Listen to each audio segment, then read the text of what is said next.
So hi guys, today we are going to solve the 3 by 3 dimension letter numbered Rubik's box.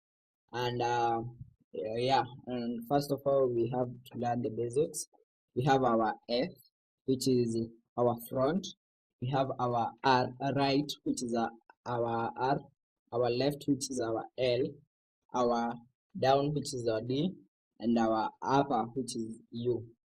And I'm going to tell you, when I say F, I mean F clockwise. When I say F prime, I mean F anti-clockwise.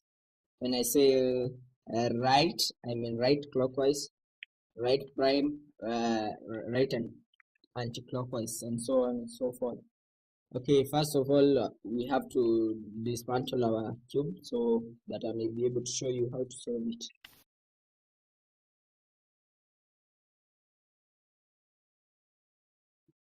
To form a cross, and in order to form a cross we need edges. So we're going to find edges. For one, we have a green and a red edge here. We need to place it on one of the edges here. So we bring it down, take it to its respective color, the center color red, and then we bring it on top. There we have it on top. Then find another edge. We have a 2 and 2 white. We bring it down. Find the 2 white, the respective color 2 white. There it is. Then bring it on top.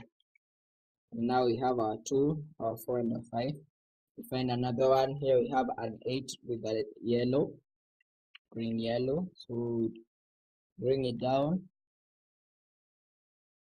and then bring it up. And there we have 2, 4, 5, 6, 8 just formed automatically. 2, 4, 5, 6, 8. Okay, now we need to solve the corners. For the corners, we solve using the third layer.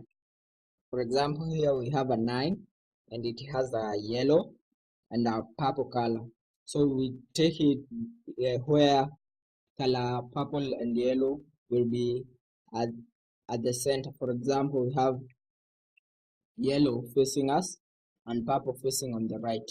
It might be either on the right or the left, but in our case it's on the right. So we need to place this 9 here on top. This is where it's correctly needed to be positioned. So we bring down and place our 9 there and take it back. Okay, we have another one, and its opposite colors are white and purple. So we find white and purple. Here we have white, and here we have purple.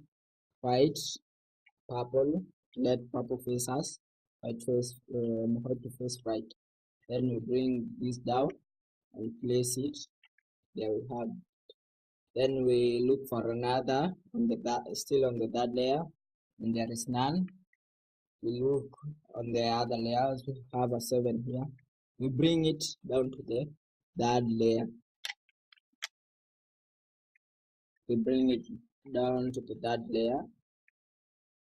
Then ensure you aren't putting it back on top. And here we have our 7 on the third layer, a yellow and a red. We have a yellow here, yellow facing us and the red facing on the other side. So we bring this down and place it. Now we have one spot that's remaining. That's a 1. And here we have our 1 on the downside. We need it to be facing us. So we bring this down and rotate our 1. Then we turn this back. Then look at the 2 colors, red and white. Bring them to red and white. Then bring down and place it. There we have our top layer finished. So our first layer is through. Now we need to solve the second layer.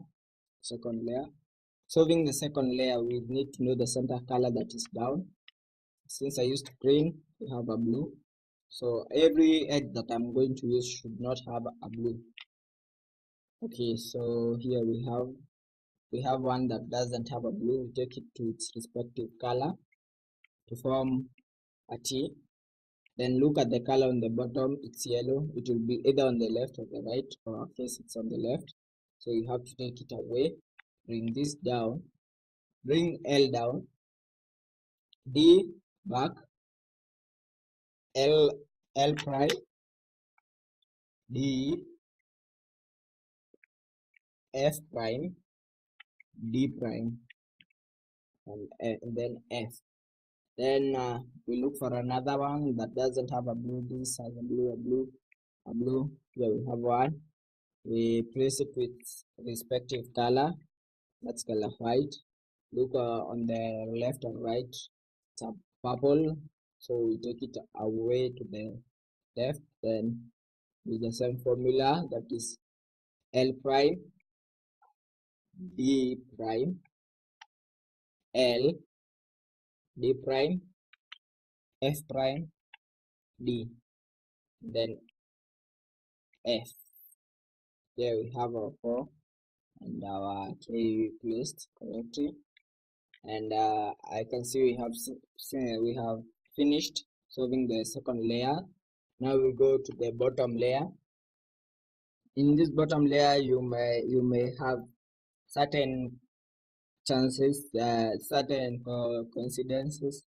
You may have a dot, an L, a cross, or a horizontal line. If you have the cross, that's okay because that's what we are trying to find. But if you have any of the cases, you should use this formula: F R U R prime U prime F prime. Now we have the horizontal line. Let it be horizontal, and then use the same formula: F R U R prime U prime F prime. And now we have our cross. Now we look at the edges, and see if any of the edges has been placed to form a tint to respective color. We have one, and the rest have not yet formed. We need at least 2, so we rotate it. And here we have a yellow and a red, and these 2 have not yet formed. So we are going to use this formula, that is R 2U R prime U prime, in some trouble, U prime R prime U prime R prime and U, and here we have them forming a T, all of them. Sure, they will form all of them. Now the next step, we need to look at the corners if they have been placed correctly. In our case, they are placed correctly. All of them are placed correctly. But for any case that you might have one that is not formed correctly, you can contact me and I will tell you. For this one, all we need is to finish with it. So we are going to use this formula, that is R 2U